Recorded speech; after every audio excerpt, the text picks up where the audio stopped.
Hi, and welcome to my channel, Laura's Library Card.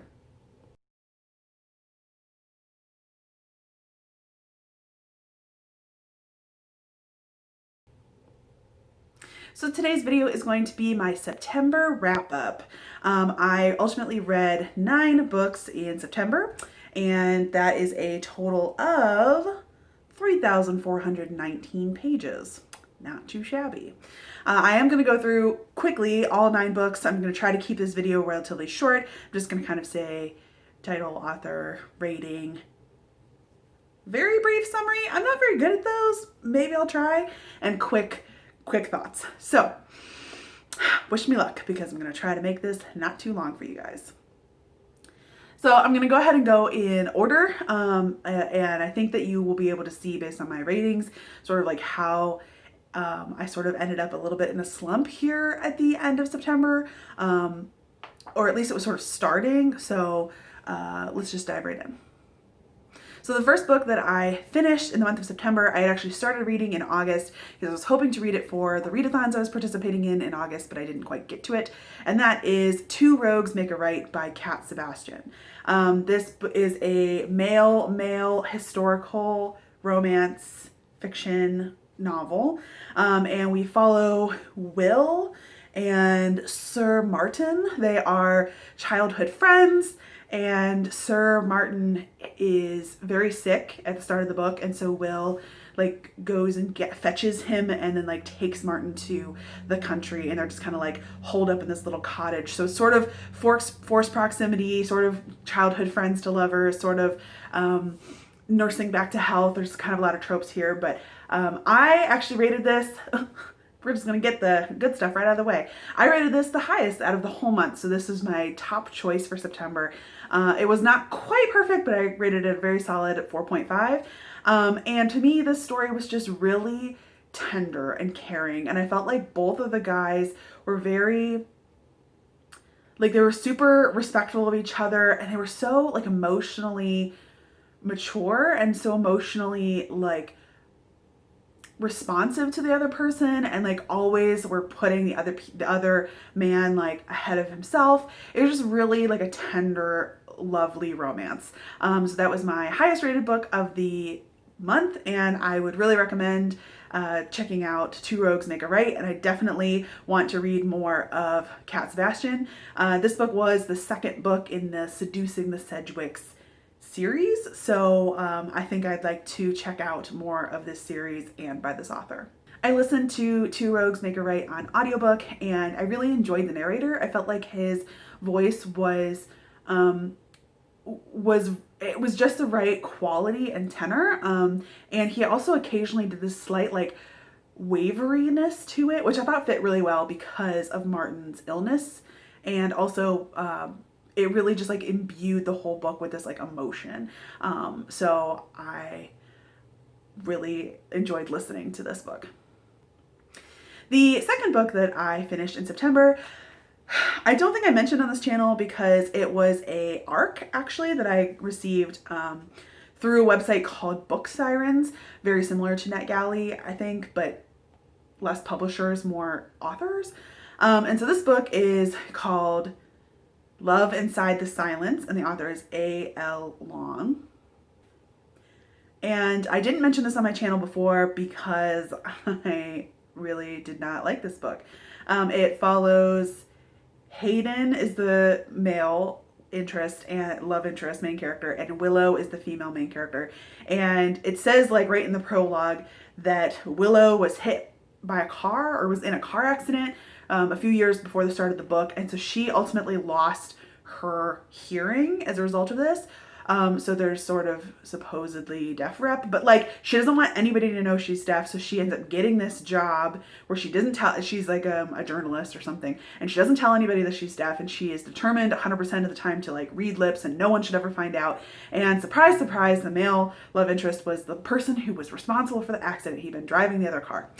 I had a lot of feelings about this book, but it appears to be sort of self-published, very like, kind of, I don't want to say small potatoes, but I will leave it at the fact that I gave it 1 star. I had a lot of feelings.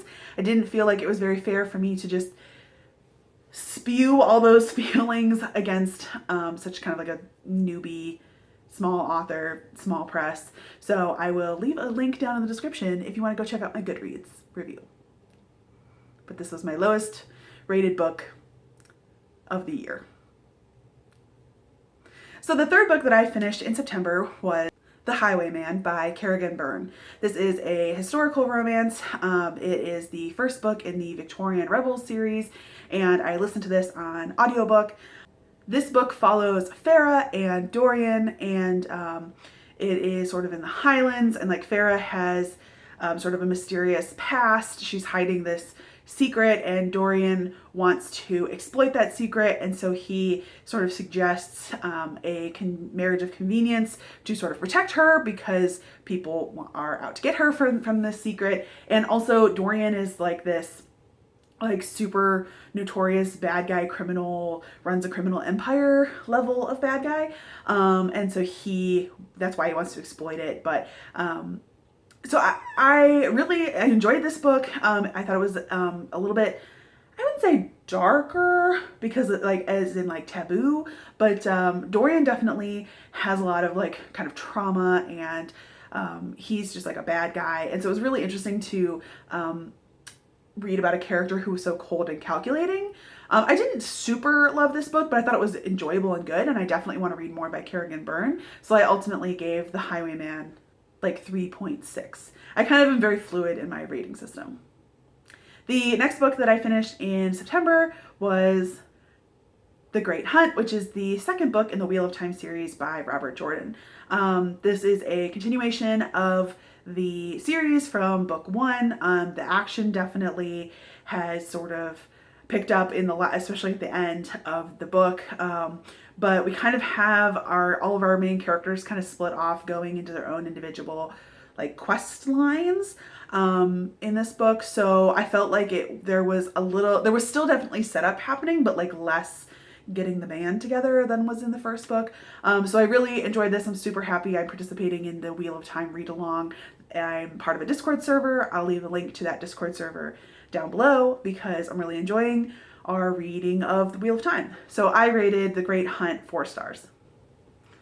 The next book that I finished in September is A Cowboy To Remember, which is by Rebekah Weatherspoon.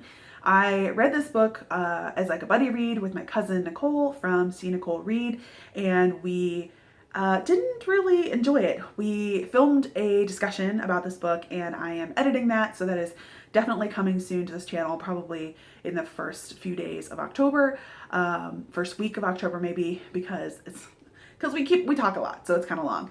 But neither of us particularly really loved A Cowboy To Remember. The internet says it's like a Sleeping Beauty reimagining, and neither of us understood that at all. This is a story where Evie is our main female character. She's a chef, she's successful, she's in New York, and at a holiday party, there's an incident, and this leads to her being injured, and she has amnesia for like the rest of the book. So she goes to this like ranch where she grew up and is around familiar people where she, spent a big chunk of her childhood. And so she kind of reconnects with her childhood love, this guy that she was super in love with in high school, but they haven't talked in like 10 years. So it's sort of a second chance romance, and there's the amnesia trope.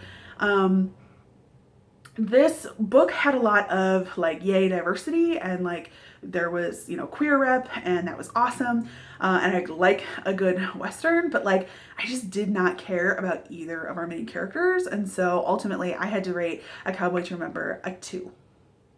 But I am interested in reading more from Rebekah Weatherspoon. I think she has quite a number of books published, and I think this second book of this series, The Cowboys of California, has come out or is about to come out. I'm pretty sure. I think it's like coming out in October. So maybe I'll pick that one up, but otherwise I definitely do want to read more of Weatherspoon's backlist. The next book that I finished in September was The Book of Essie by Meghan MacLean Weir. I did a whole book review on this, so I will link that up here and also down in the description. I listened to this book on audio. It's told in 3 perspectives, and so our main characters are Essie, Rourke, and Liberty. And we find out in like the very first sentence of the book that Essie is pregnant. She's 17 and her father is a preacher and her whole family is very conservative and they have their own TV show. So she's like grown up on this like reality TV show of her family her whole life. And so she has a plan and Rourke and Liberty are part of that plan, and she definitely just wants to like strike out on her own and kind of establish her own life. So I did enjoy this book. This was sort of right around the start of my slump. I was enjoying it, but I found this book to be really predictable, and I feel like this was sort of the start of my slump, and so I maybe would have enjoyed it a little bit more had my feelings not started to be like, I don't want to read. So ultimately I rated The Book of Essie 3.8 3.8 kind of on my I used the caw pile method. Like I said, check out the book review. And so that was like an almost 4-star read, but not quite. The book after that was The Secret by Julie Garwood. I read this book for sort of a buddy read. Jen over at the Book Refuge has been doing these monthly read-alongs for historical romance books.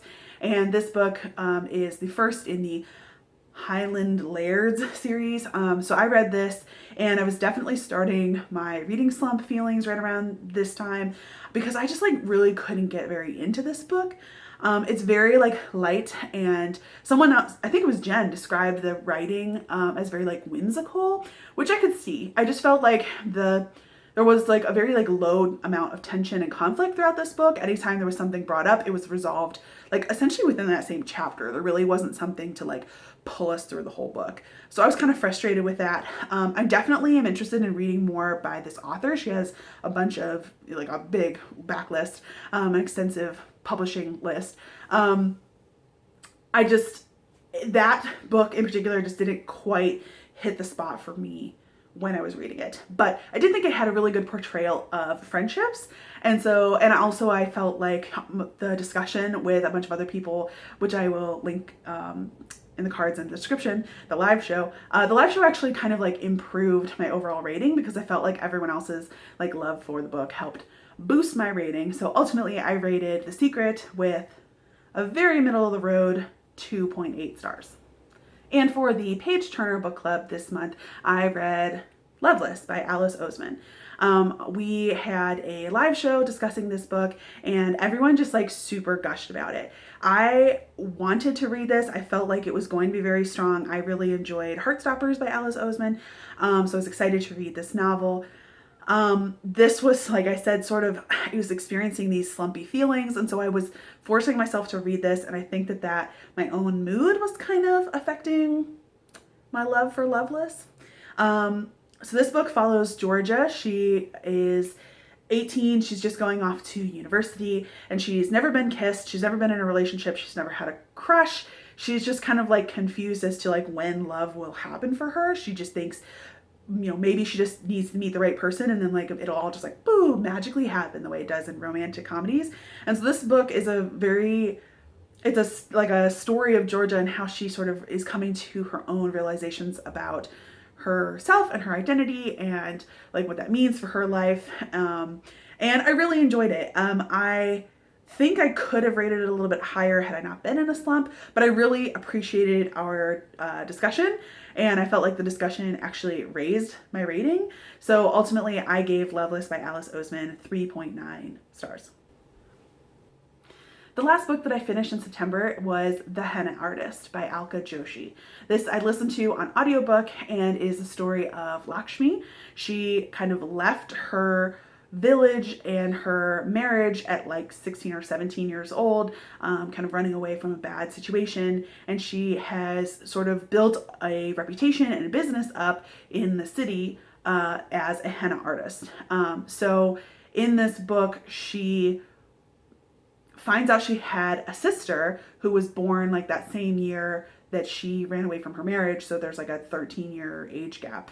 And so her sister kind of shows up out of the blue. Lakshmi had no idea that Radha was even like in existence. And so suddenly Lakshmi has to kind of like deal with having this sister and kind of like being responsible for the sister because their parents aren't in the picture, or they're both passed away. So this is really a strong story about family and found family and parenthood. There's a lot of discussion about like babies and pregnancies and miscarriages and abortions, and choices that women make sort of for their own lives.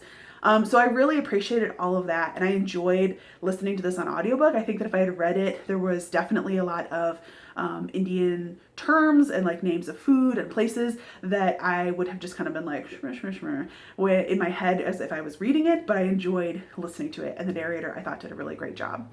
So ultimately, I rated the Henna Artist 3.9 stars. I think that both Loveless and the Henna Artist would have been a 4 or higher if I hadn't just been feeling kind of like and slumpy. So yes, that was my month of September. I read 9 books, and 8 of the 9 authors were female or female presenting, and 7 out of the 9 looked white, and with 2 POC authors. And ultimately I averaged all my ratings, and the average was 3.2. I think that one star really kind of brought everything down a bit. But that's still overall positive, considering a 2.5 is like an average score. So 3.2 is not too shabby at all. I have not planned an October TBR quite yet. I have some things that I definitely want to get to. I really want to read some paranormal romance this month and some spooky books. Some maybe like a Riley Sager or something. I'm not really like a horror thriller reader, so I want to read something good, but also not something that's like too scary because I'm scared of cat. So if you have any recommendations, leave those down in the comments. And if you have heard any of the books if you've read any of the books that I read this month, or if you care about any of these authors, or if you hate any of these authors, leave a comment down below. I'd really appreciate it. Otherwise, thanks for watching this video. Don't forget to like the video and subscribe to my channel if you want more content from me. And take care, and thanks for watching. Bye.